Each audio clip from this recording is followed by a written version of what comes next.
Hey commanders, how you doing today? Or tonight, depending on your own time zone. Lewis here, back with another World of Warships Legends for the first time in, what, 2-3 weeks-ish, something like that? Yeah, I know, it's been a while, yeah, I know. But anyway, I'm going to be taking the new Legendary tier Japanese large cruiser, Yoshino, out for a little run around. And of course, the next few minutes or so, I'll go through the base stats, commander setup, the actual match, all that good stuff, yeah. Oh yeah, and stating the obvious, now I may as well just say this now. Unless, yeah, don't try bow tanking too much with this thing, because you've only got 25mm of arm plating on the entire bow. If you're going to try bouncing something, use the middle of the ship, you know, your arm belt, that's it. Yeah, 25mm is only good for up to 3 years, 14-inch AP, but anyway, so Yoshido's survivability, you get 61,800 hit points, armor ranges from between 13 to 305mm thick, and try not to munch on that many too many torps, because the torpedo belt, they reduce the damage by 19%, that's it. So, general playstyle is just like a zoomer, keep your distance.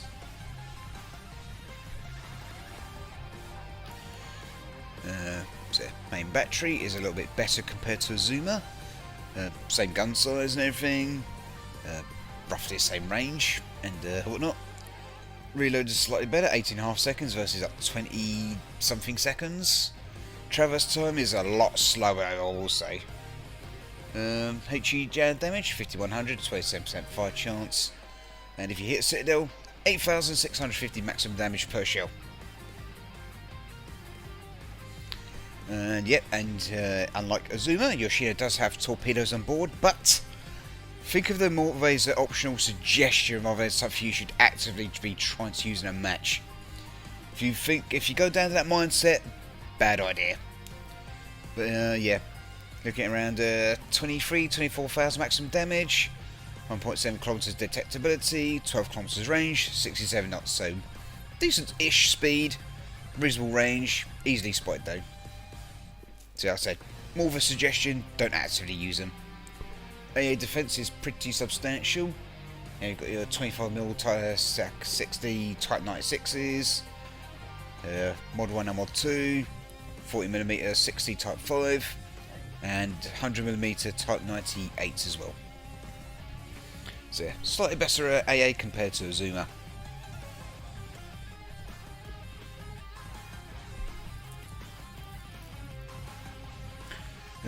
Their manoeuvrability, base maximum speed is 34 knots off the rip, so they're pretty damn fast without even needing modules or anything on top, or commander inspirations and that type of thing. Turn circle is a bit big, 920m radius. Ride shift, not actually bad, 13.9 seconds. So for a large cruiser, reasonably agile-ish, you know.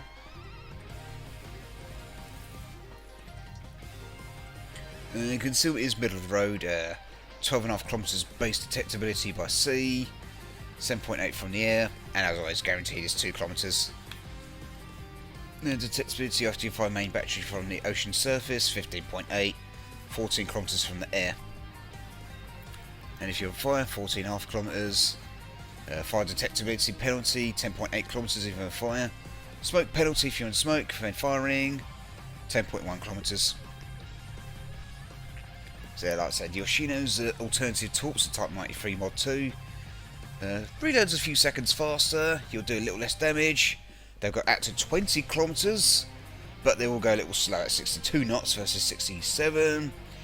And they're easier to spot, by an extra 800 meters, so go from 1.7 to 2.5 kilometers detectability by sea. But like I said, Yoshino's torpedoes, whether you go with the stock torps or the alternative torps, it's an optional extra. Think of it that way. Well, one of the things I do like about the Yoshino is you get a spotter plane. Azuma just gets catapult fighters and that's it, but yeah, Yoshino, you can change it for a spotter plane, which lasts for almost 2 minutes, so 100 seconds duration, and cooldown isn't too bad, 200 seconds, so a little over 3 minutes, and you get 3 of them on board, and it's usefully packed, then you get what, 4? And yeah, with my Yoshino set, I've got the raid down to about 15.5 seconds, so you can easily crack off 4 salvos, maybe 5 or 6 even, depending on your setup. But anyway, commander setup using Azur Azuma, rank 16, legendary rank 2. The base trait is Mizuo's Intuition, which will give you even more cruiser speed, and it'll nerf the accuracy of incoming enemy fire. And if you're feeling really fruity, you could obviously go with Von Müller and Bruce Fraser to get even more cruiser speed. Or you could obviously go with, what's his name, Philip Vian to nerf accuracy of incoming enemy fire even further, if that's your thing. You know? But otherwise, inspirations wise, running IJN Yoshino, completely maxed out rank 16, legendary rank 4. Her base trait is Sniper, which tightens up the dispersion of your main battery. Yeah, with the Azuma setup, I've prioritised as much range as I can squeeze in using skills and modules. Actually, not modules, just skills. Yeah, range and accuracy is my main focus with this Yoshino with Azur Azuma. And I've saw it, yeah, second inspiration, running rank 16, legendary rank 4 Norman Scott. The base trait is Directed Impact, which improves the main battery shell grouping for cruisers. So it doesn't matter if it's a light cruiser, heavy cruiser, or large cruiser. As long as it's one of those three, improves your main battery shell grouping. So of course, yeah, obviously I've got stuff. I've got a main battery mod 1 and all good stuff. The aim systems mod 1, my mistake. Skills wise, maxed out with Mastery 4 out of 4. Using the Beyond Range skill so that will get even more reach out of the main battery. Yeah, with this setup, and assuming I'm not using a battle booster flag and whatnot, I can get up to about 19 kilometers reach with refuel stations secondary effect as well. But I'll get to all that anyway.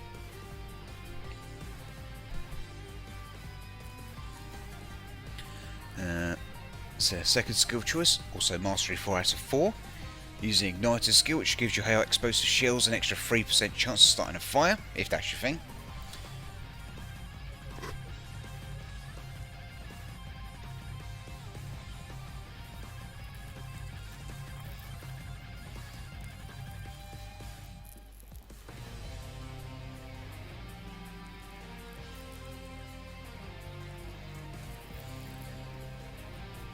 Third skill of choice, Mastery 3 out of 4. Using it fixated skill, which improves the cruiser, main battery shell grouping, and dispersion in main battery. So of course that's going to stack with the two inspirations, Yoshino and Norman Scott.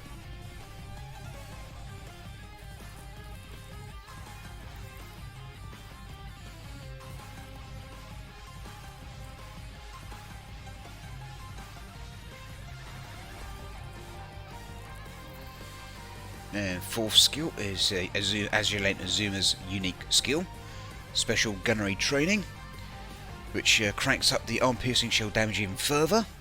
Also increases the AP shell penetration multiplier, so they punch for a little bit more armor, a little more easily. The trade-off, however, is it will nerf the grouping of your shell, main battery shell grouping, and whatnot. However, with Norman Scott complete maxed out, it counterbalances it and neutralises that effect. Last but not least, legendary skill of choice, Refuel Station, to shave off some main battery reload time. And if I've got a friendly ship within 200 kilometers of me, I get an extra 10% range. So, beyond range and with Refuel Station's additional effect, I could get an extra 20% air reach at my main battery. If I was using, let's say, gunfire control module, or a battle booster flag, I could push that even further, but at that point it'd be pretty kind of ridiculous. But yeah, in this match, almost 117,000 damage, 50 shells on target, 3 torpedoes on target, triple incapacitations, 5 for a Kraken, 2 fires, 3 floods, 2 citadels, quadruple defend ribbon, solo cap, 2 secondary hits, I did have to get close from time to time, 1 detection ribbon, and yeah, Death Strike and a Kraken Unleashed.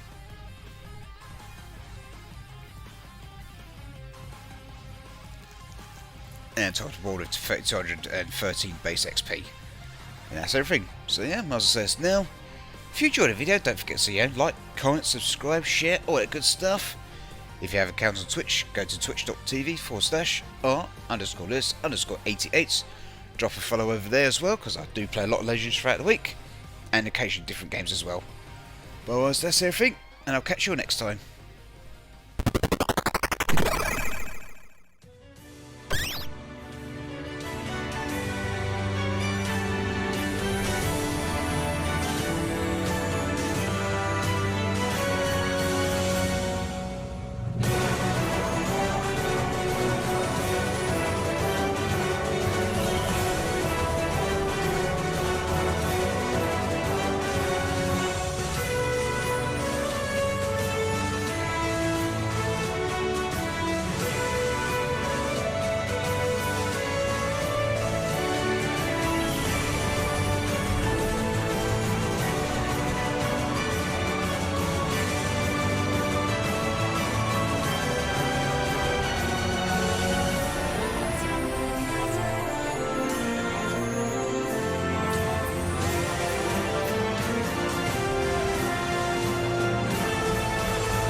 ちらが優勢です。ですが油断は禁物ですよ。